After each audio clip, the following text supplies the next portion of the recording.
வீட்டில் வளர்க்கும் மீன் இறந்ததா? அது துரதிர்ஷ்டமா அதிர்ஷ்டமா? சிலர் வீடுகளில் செல்லப்பிராணிகளை வளர்ப்பார்கள். அதில் சிலரோ சின்னதாகவோ பெரியதாகவோ மீன் தொட்டி வளர்ப்பார்கள்.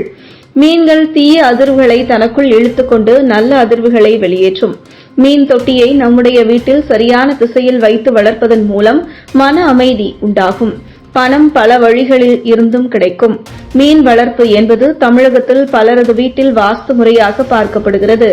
இதை சீன மொழியில் பெங் யூய் என்பார்கள். இது சீனாவில் ஒரு கலையாகவே பார்க்கப்படுகிறது. வாஸ்துவில் திசைகள் என்பது மிக மிக முக்கியமானது. மீன் தொட்டி வீட்டை அலங்கரிப்பதில் மிக முக்கிய பங்கு வகிக்கின்றது. தொட்டிக்குள் மீன்கள் நீந்துவதை பார்க்கும்போது மனதிற்கு ஒரு இதமான உற்சாகத்தை தருகிறது. மீன்களுக்கு உணவிடும் போது நம் கர்மாவை கழிப்பதோடு மன அமைதியை அளிக்கிறது. முடிந்தவரை வீட்டிற்குள் நுழையும் போது மீன் தொட்டியை உங்கள் கண்களுக்கு தெரியும்படி வைத்திருப்பது நல்லது.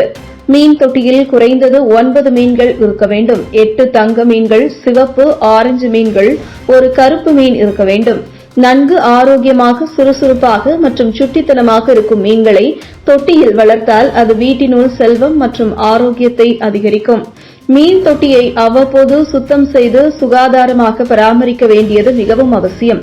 வாஸ்து சாஸ்திரப்படி வீட்டில் உள்ள வாஸ்து குறைபாடுகளை களைவதற்கும் வீட்டில் உள்ள நெகட்டிவ் எனர்ஜியை வெளியேற்றவும் நீர் அமைப்புகள் பல வீடுகளில் வைத்திருப்பதை பார்த்திருக்கிறோம். அதில் பல காலமாக பின்பற்றப்பட்டு வரும் வாஸ்து பரிகாரம் என்னவென்றால் மீன் தொட்டி வைப்பதுதான்.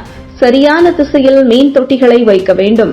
வாஸ்து சாஸ்திர முறைப்படி நீர் அமைப்பு என்பது எப்போதும் வீட்டின் தென்கிழக்கு மூலையில் அமைத்தால்தான் உயிரோட்டம் நிறைந்திருக்கும்.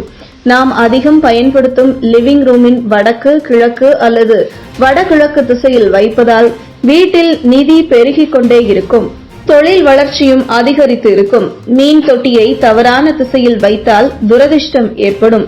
தலைவாசலுக்கு இடதுபுறமாக இருக்கும்படி மீன் தொட்டியை வைப்பதால் அங்கு அன்பு பெருகும். படுக்கையறை, சமையலறை, வீட்டின் நடுக்கூடம், வெயில் படும் ஜன்னல்கள், தெற்கு திசை, படிக்கட்டுகளுக்கு கீழ், ஏசி, டிவி போன்ற மின்சாதனங்களுக்கு அருகில் மீன் தொட்டியை வைக்கக்கூடாது. மீன் தொட்டியில் தண்ணீரை தினமும் மாற்றக்கூடாது. ஒவ்வொரு வாரமும் 20% என்ற அடிப்படையில் தண்ணீரை மாற்ற வேண்டும். வீட்டில் மீன் தொட்டி வைத்திருப்பது வெற்றி மற்றும் மகிழ்ச்சியை நிறைவாக இருக்கச் செய்யும். அதிர்ஷ்ட மீன்களை வீட்டில் வளர்ப்பது மனநிலையை சீராக இருக்கச் செய்யும். செயல்திறன் ஆற்றலை பெருக்கும்.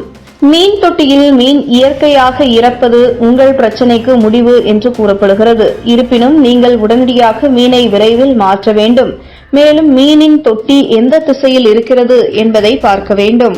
இதுபோன்ற முக்கிய நிகழ்வுகள், அரசியல் தகவல்களை ஆழமாக மாறுபட்ட கோணத்திலும் அறிந்து கொள்ள மறக்காமல் பாரத் மெயில் 24 பக்கத்தை பின்பற்றிக் கொள்ளுங்கள். உங்கள் ஒவ்வொரு ஆதரவும் இதுபோன்ற பல நிகழ்வுகளின் பின்னணியை அறிய உதவும்.